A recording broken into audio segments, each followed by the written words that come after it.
வாலாஜாபேட்டையில் தனியார் பேருந்தில் படிக்கட்டில் தொங்கியபடி சென்ற கல்லூரி மாணவர் சாலையில் கீழே விழுந்த வீடியோ காட்சி வெளியாகி பரபரப்பை ஏற்படுத்தியுள்ளது. ராணிப்பேட்டை மாவட்டம் அரக்கோணத்தில் இருந்து மணப்பாக்கம் வாலாஜாபேட்டை வழியாக வேலூருக்கு தனியார் பேருந்து இயக்கப்படுகிறது.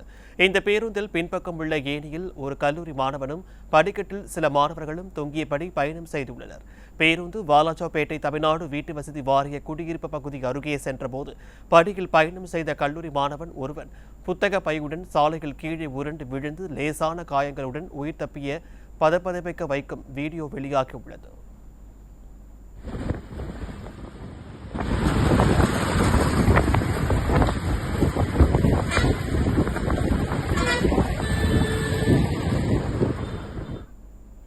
அதே நேரம் படிக்கட்டில் இருந்து மாணவன் கீழே விழுந்ததை கூட பேருந்தின் நடத்துனர் மற்றும் ஓட்டுநர் கவனிக்காமல் தொடர்ந்து பேருந்து இயக்கி சென்றுள்ளனர்.